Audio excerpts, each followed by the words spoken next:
ঈদ মানে হাসি, ঈদ মানে খুশি, ঈদ মানে সব পরিবারে আনন্দ করা। আসসালামু আলাইকুম, সবাই কেমন আছেন? আল্লাহর রহমতে আমরা অনেক বেশি ভালো আছি।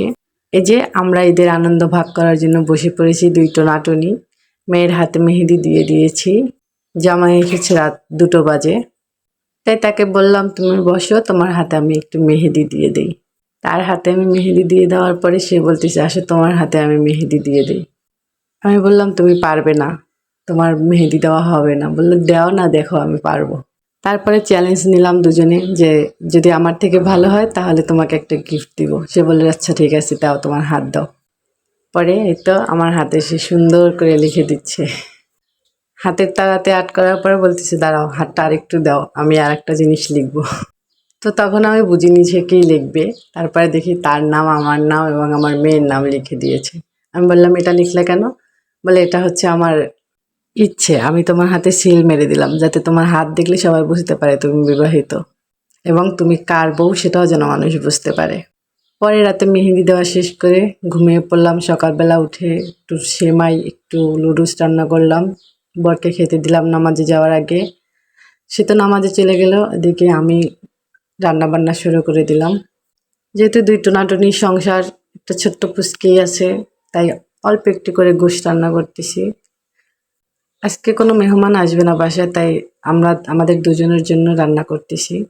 এখানে আমি গোশতটাকে হাতে মাখিয়ে বসিয়ে নিচ্ছি। আমার কাছে গরুর গোশ হাতে মাখিয়ে রান্না করলে খুব বেশি মজা লাগে, আর গোশের ভিতরে আলু না দিলে তো আমার চলেই না, তাই আলুটা আমার জন্য আমি দিলাম। তো আমার গোশ রান্না করা শেষ হয়ে গেল, এবার একটু তরকারি রান্না করব। খালি গোশ দিয়ে তো আর খাওয়া যাবে না, তাই জন্য একটু তরকারি রান্না করব। কোরবানির সময় তো আসলে গোশ মা জীবন হয়ে যায়, খালি যেখানেই যাই গোশ গোশ গোশ গোশ, তখন আর ভালো লাগে না।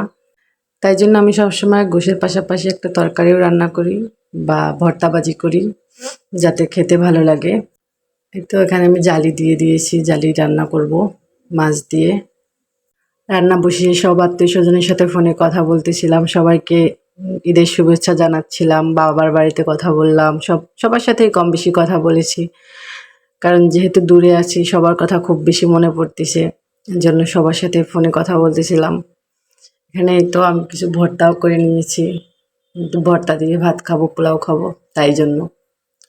এই তো দুপুরবেলা আমরা খাওয়া দাওয়া শেষ করছি, যদিও আমরা আগে খেয়ে নিয়েছি, বাবুর আব্বুকে খেতে দিয়েছি। তারপরে বিকেলবেলা একটু ঘুরতে বের হলাম মেয়েকে নিয়ে। মেয়ের ভালো লাগতেছে না বাসার ভিতরে, সবাই ঘুরতে যাচ্ছে, তাই তাকে নিয়ে ঘুরতে বের হলাম। তো সবাই ভালো থাকবেন, সবার ঈদ ভালো কাটুক দোয়া করি। সবাই আমাদের জন্য দোয়া করবেন। সবাই ভালো থাকবেন, সুস্থ থাকবেন। আল্লাহ হাফেজ।